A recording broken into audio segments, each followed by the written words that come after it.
Ang tanong ko ay nasa Job, chapter 17 to 18. Dito sa Job, nakikita natin na ang mga anak ng Diyos ay humaharap sa Kanya.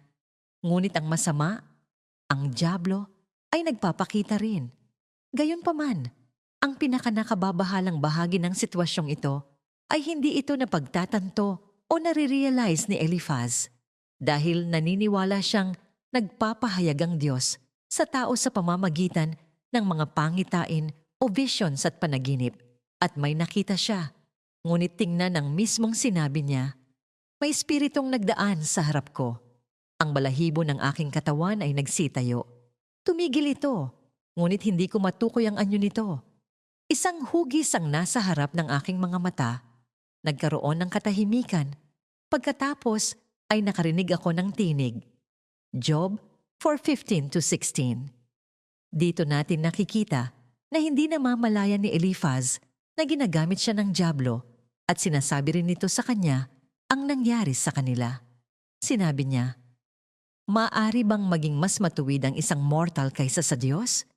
Maaari bang maging mas dalisay o pure ang isang tao kaysa sa kanyang manlilikha? Kung hindi siya nagtitiwala sa kanyang mga lingkod, kung ang kanyang mga anghel ay pinagbibintangan niya ng pagkakamali." Job 4:17 to 18. Nakikita natin ang dalawang mahahalagang aspekto rito. Ang dyablo ay lumilikha ng intriga. Nakikita natin na iyon ay ang katotohanan. Nakikita natin na ang sinasabi doon ay totoo, ngunit hindi sinabi ng Diyos kundi ng dyablo, ang espiritu, ang kilabot na naroon at humahabol kay Eliphaz na nagsabing ipinahayag o nireveal at ipinakita iyon sa kanya. Dahil siya ay laban kay Job at sinasabi niya kay Job na si Job ay nagkasala, nakagawa ng isang malubhang pagkakasala at iyon ang dahilan kung bakit siya pinarurusahan ng Diyos at tinamaan ng karamdamang iyon. Kaya sinasabi niya sa kanya na naranasan niya ang karanasang iyon kung saan siya ay natakot at nabalisa dahil isang masamang espiritu ang nagsasabi sa kanya ng mga bagay-bagay. Sa makatuwid, ginamit ng dyablo ang mga kaibigan ni Job upang linlangin si Job. At ang paglinlang sa kanya ay nangangahulugang pagsasabi sa kanya ng mga realidad at katotohanan dahil alam ng dyablo ang doktrina. Alam ng dyablo ang katotohanan.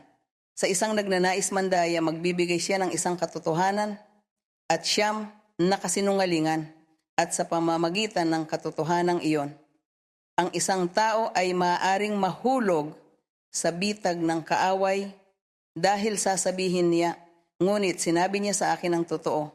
Sinabi niya sa akin ang isang bagay na inisip ko o isang bagay na ginawa ko kahapon. Kaya doon dumarating ang panlilinlang kung saan niloloko ng demonyo ang tao. Kaya ginamit ng dyablo si Eliphaz upang linlangin si Job dahil si Job sa pagkakarinig sa kanya ay maaaring nag-isip, hindi tama ang kaibigang ito. Tama siya nang sabihin niyang ang tao ay hindi mas matuwid kaysa sa Diyos, na ang Diyos lang ang nakakaalam, ang pinakamakapangyarihan, ang siyang makakagawa ng lahat. Iyon ang naging estratehiya ng mga kaibigan ni Job. Ito ang dahilan kung bakit sa huli sa chapter 40 ng Job, matatagpuan natin ang tunay na kasagutan kung saan ang Diyos ay nagalit kay Job sa pagbibigay halaga at pakikinig sa kanyang mga kaibigan at sinabihan niya siyang maging matatag, magkaroon ng paninindigan, magkaroon ng tiwala at huwag makinig sa lahat ng mga pangangatwiran o pilosopiya ng kanyang mga kaibigan dahil ang mga iyon ay walang silbi. Kaya ang Panginoon ay naging napakahigpit at pinagsabihan si Job sa aspektong iyon. Tinanong niya siya kung bakit hindi siya nanatiling matatag gaya ng dati. Sa halip ay naniwala siya sa kanyang mga kaibigan. Tunay ngang ang aklat ni Job ay isang aral. Ito ay isang bagay na pinahintulutan ng Diyos, ang pag-iral ng mga taong ito at ng kwentong ito dahil sa kasalukuyan ay ganoon din ang nangyayari sa atin. Ngayon ay maraming mga pilosopiya ng tao. Maraming tao ang gustong mapaniwala ang iba sa isang twisted o likong landas At ang diablo ay naroon handang manloko ng mga tao upang sirain sila at pabalikin, upang ilayo sila sa tunay na landas o upang hindi maniwala sa katotohanan ng Diyos. Ang diablo ay handang manloko.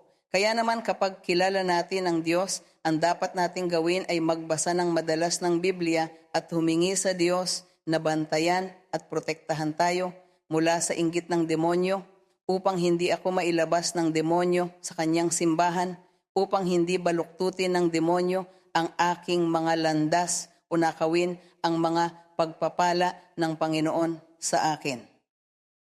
Ang aklat ni Job ay isang dakilang halimbawa para sa ating buhay ngayon.